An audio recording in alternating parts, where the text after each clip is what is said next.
सारी कोचिंगें पढ़ा रहे हैं, अच्छे से पढ़ा रहे हैं, सिलेबस क्लीन, रिजल्ट नहीं आ रहा है मुखर्जी नगर। जो यूपीएससी का मूड है वो इंग्लिश मीडियम में ही है, तो इससे सबसे बड़ी प्रॉब्लम टीचरों को भी थोड़ा सा उस तरह से हिंदी मीडियम वालों को जैसे वो डाउन चल रहे हैं तो उनको थोड़ा सा उभारने पर उन पे काम करना चाहिए। यहाँ पैसा लेने के बाद में पढ़ा केवल सिलेबस खत्म कराते हैं, उनकी क्या कमियां हैं ये ध्यान नहीं देते।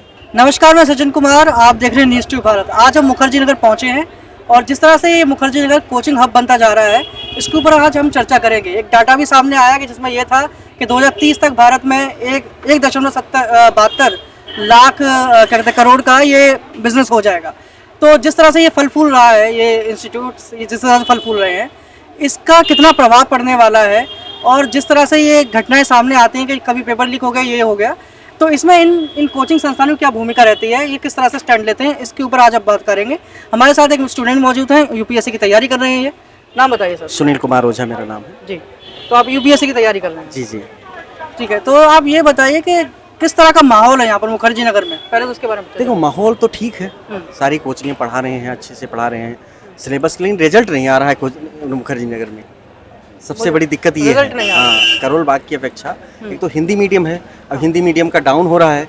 अब ये स्ट्रेटजी एक तो शुरुआत से देखा जा रहा है कि बड़ी रंजिश रहती है अंग्रेजी माध्यम और हिंदी माध्यम के बच्चों के बीच में। तो ये स्ट्रेटेजिक प्रॉब्लम है। हाँ। ठीक है, कई स्तर से है। पहले हिंदी बेल्ट के लोगों का थोड़ा शिक्षा स्तर भी कहीं स्कूलिंग बहुत अच्छी नहीं हो रही होती है। उसके बाद शिक्षा स्तर की अगर हम बात करी जाए तो कहीं ऐसा तो नहीं है कि जिस तरह से हिंदी को जिस तरह से पढ़ाया जाना चाहिए था, या फिर जिस तरह से जैसे काम के जो रोजगार की चीजें हैं, ज़्यादातर वहाँ पे ज़्यादातर देखेंगे तो आप फाइलिंग जितनी भी डॉक्यूमेंटेशन होती है सब इंग्लिश में होती है। बिल्कुल बिल्कुल। तो उसके कारण भी ऐसा हो सकता है कि हिंदी बिल्कुल मार खाती है। ये बहुत ज़्यादा प्रभाव है और ये स्टार्टिंग से प्रभाव था कि हम हिंदी मीडियम को ज़्यादा प्रभाव नहीं कि इंग्लिश मीडियम को ही, और ये अंग्रेजों की देन थी और तब से ये चलता आ रहा है। तो ये तो गवर्नमेंट का प्रॉब्लम था। स्टार्टिंग में देश आज़ाद हुआ उस समय हमें मतलब इंग्लिश को ही, हिंदी को प्रमोट करना चाहिए था। जो लिंग्विस्टिक लिंग्विज्म को ज़्यादा प्रमोट नहीं करा। हाँ, तो अब वही जो था वही चलता रहेगा। तो ये सबसे बड़ी दिक्कत हो रही और उसको नहीं हटाएगा। और दूसरी बात है कि जो यूपीएससी का मूड है वो इंग्लिश मीडियम में ही है, तो इससे सबसे बड़ी प्रॉब्लम होती है। क्योंकि ये व्यवस्था ही जो है वो अंग्रेजों की है। हाँ, अंग्रेजों की व्यवस्था है। हाँ, अंग्रेजों की व्यवस्था है। तो ये व्यवस्था उसी ढांचे से चली आ रही है। तो ये दिक्कत है। और ये दिक्कत, और दूसरी बात है कि यहाँ टीचरों को भी थोड़ा सा उस तरह से हिंदी मीडियम वालों को जैसे वो डाउन चल रहे हैं तो उनको थोड़ा सा उभारने पर उन पे काम करना चाहिए।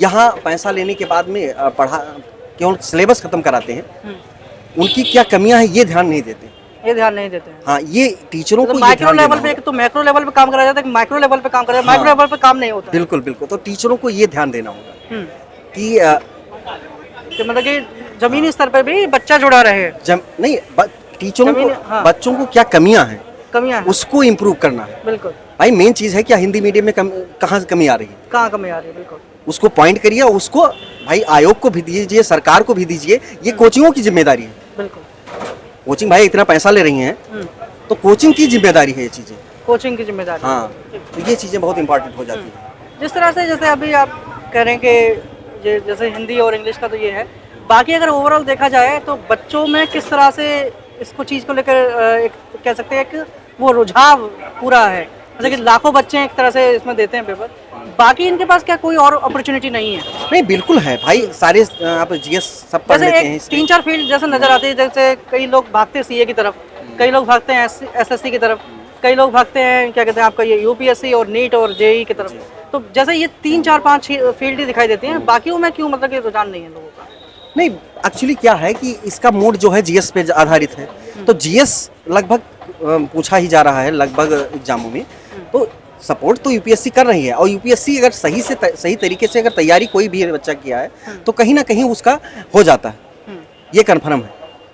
कहीं ना कहीं लग ही जाएगा, प्राइवेट सेक्टर में ही जाएगा तो वहाँ भी अगर सही से तैयारी किया नौकरी कहीं ना कहीं लग जाएगा, कहीं ना कहीं कुछ ना कुछ करता रहेगा। क्योंकि ऐसा सिलेबस यूपीएससी ने बनाया है कि उसमें मतलब आपको आपका माइंड लेवल, आपकी समझ, ठीक है, वो विकसित कर देता है अगर सही से पढ़ा है तो। अन्यथा तो भाई नहीं पढ़ा है तो आया है घूम के चला गया, वो अलग बात है।